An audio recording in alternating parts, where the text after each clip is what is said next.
नमस्कार मित्रों। कहते हैं हमारी पुरानी पीढ़ी के लोग अपने जीवन में 100 दीपावली देख पाते थे, अर्थात 100 साल तक जी लेते थे। लेकिन आज के जमाने में 60 या 70 साल का जीवन भी अधिक माना जाता है, और उसमें भी जो लोग अच्छे होते हैं तो और भी कम उम्र में ही इस दुनिया को छोड़कर मृत्यु को प्राप्त कर लेते हैं। आपने लोगों को कहते हुए सुना होगा कि भगवान अच्छे लोगों को जल्दी बुला लेते हैं, लेकिन क्या आपको पता है कि ऐसा क्यों होता है? क्यों दूसरों का भला करने वाले और अच्छे लोग बुरे और दुष्ट लोगों की तुलना में जल्दी मृत्यु को प्राप्त करते हैं? आपने लोगों को यह भी कहते हुए सुना होगा कि इस भले इंसान को इतनी जल्दी मौत क्यों आ गई? वह दुष्ट पापी अभी तक मरता क्यों नहीं है? क्या सच में ऐसा होता है? क्या सच में इसका कोई कारण है? अनेक ग्रंथों में इसके बारे में बताया गया है। आज की इस वीडियो में हम इन्हीं आधारों के माध्यम से इस प्रश्न का उत्तर ढूंढने की कोशिश करेंगे।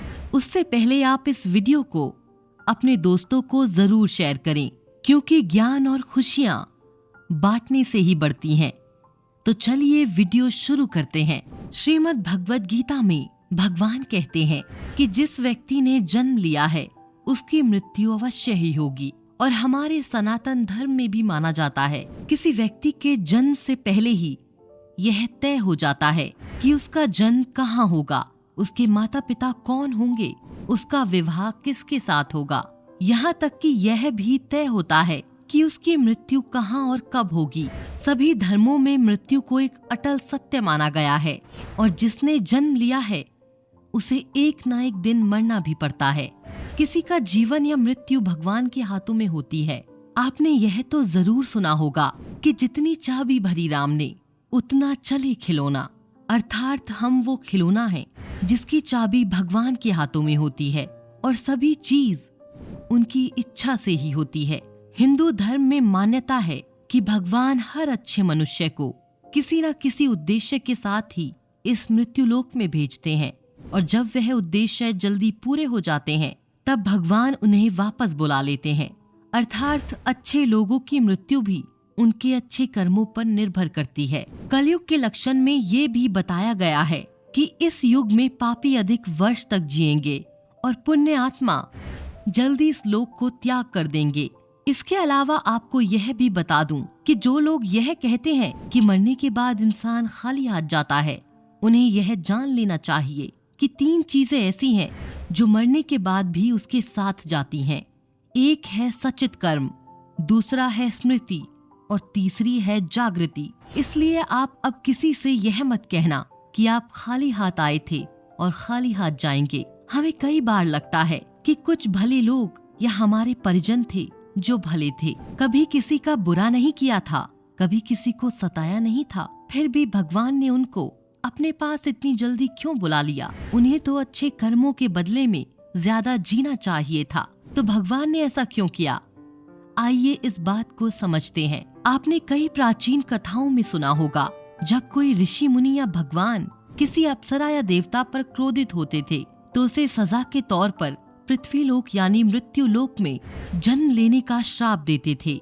यह मृत्यु लोक दूसरे लोकों की तुलना में ऐसी भयानक और दुखदायक जगह है जहाँ सजा के तौर पर देवताओं और अप्सराओं को भेजा जाता था, और सजा मिलने पर वह देवता और अप्सरा गिड़गिड़ाते थे कि हे प्रभु, हमसे गलती हो गई, हमें माफ करें और हमारी सजा कम करें।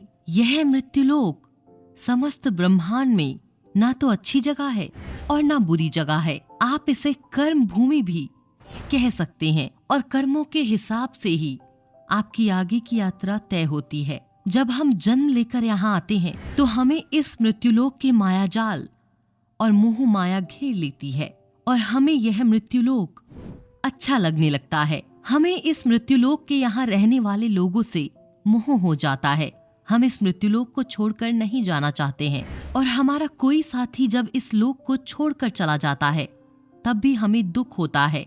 जब किसी इंसान की मौत होती है तो वह जीवात्मा यमराज के यहाँ जाती है, और वहाँ उसके कर्मों का लेखा जोखा होता है। वहाँ देखा जाता है कि उस जीवात्मा ने अच्छे कर्म किए हैं या बुरे कर्म किए हैं।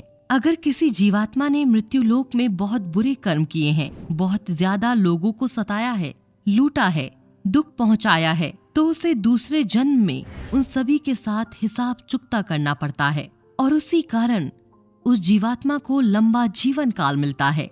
यदि जीवात्मा ने अच्छे कर्म किए हैं तो उसे अगले जन्म में कम सांसें दी जाती हैं। कई लोग कहते हैं अच्छे काम करने वाले को लंबा जीवन देना चाहिए और बुरे काम करने वालों को कम जीवन देना चाहिए, लेकिन भगवान ने जो व्यवस्था बनाई है वही सही और उत्तम है, क्योंकि इस मृत्युलोक में रहना और जीवन व्यतीत करना हमारा लक्ष्य नहीं है। हम जीवात्माओं का अंतिम लक्ष्य तो परम पवित्र बनकर मोक्ष प्राप्त करना है और परमेश्वर का सानिध्य प्राप्त करना है। हर एक जन्म के साथ हमें अवसर मिलता है कि हम अपनी चेतना के स्तर को अच्छे काम करके ऊपर उठाएं, क्योंकि जब हम बुरे काम करते हैं तो हमारी चेतना का स्तर नीचे आ जाता है और हमें हजारों बार इस संसार सागर के चक्कर काटने पड़ते हैं, तब जाकर उसे मोक्ष मिलता है। लेकिन जो जीवात्मा अच्छे हैं, भले काम करते हैं, वह जीवात्मा जल्द से जल्द शुद्धता प्राप्त कर लेते हैं और कुछ ही जन्मों के बाद मोक्ष प्राप्त कर लेते हैं। इसलिए परमात्मा उनका जीवन काल कम रखता है ताकि वह जीवात्मा इस मृत्युलोक के कष्टों का कम सेवन करे और परम धाम में जाकर परम शांति और परमानंद को प्राप्त करे। और जिस जीवात्मा ने मृत्युलोक में बुरे काम किए हैं, उसे इस मृत्युलोक की यात्राओं को ज्यादा देर तक सहन करना पड़ता है और कई हजारों लाखों जन्म के बाद ही उसकी आत्मा पवित्र होती है, तब जाकर उसे परम धाम की प्राप्ति होती है। दूसरी बात यह है कि हमारा इस मृत्युलोक में जन्म किसी न किसी उद्देश्य से होता है और जब वह उद्देश्य पूरा हो जाता है तो भगवान हमें वापस बुला लेते हैं। ऐसा नहीं है कि सभी लंबा जीवन जीने वाले लोगों ने पूर्व जन्म में बुरे काम ही किए हों, लेकिन वह अभी जीवित है तो इसका मतलब यह है कि उनके जीवन का उद्देश्य अभी तक पूरा नहीं हुआ है। मित्रों, अब आप समझ गए होंगे कि अच्छे लोगों की मृत्यु जल्दी क्यों हो जाती है। तो हमारे जो भी पूर्वज थे जिनकी मृत्यु जल्दी ही हो गई हो, वो एक पवित्र आत्मा थे और जितने दिनों तक हमें उनका सानिध्य प्राप्त हुआ वह हमारा सौभाग्य था। उनकी मृत्यु के बाद हमें प्रार्थना करनी चाहिए कि उनकी आत्मा जल्द से जल्द परम धाम को प्राप्त करे और परम शांति और परमानंद को प्राप्त करे। यह जन्म मृत्यु का रहस्य कुछ ज्यादा ही गहरा होता है, जिसे देवता लोग भी नहीं समझ पाते हैं। इसलिए मित्रों, आज से अपने जीवन को सार्थक बनाने के लिए अपनी गलत आदतों को छोड़कर अच्छी आदतों को अपनाइए, धर्म और तपस्या में मन लगाइए, क्योंकि ईश्वर सर्वशक्तिमान है और वही हमारा बेड़ा पार कर सकता है।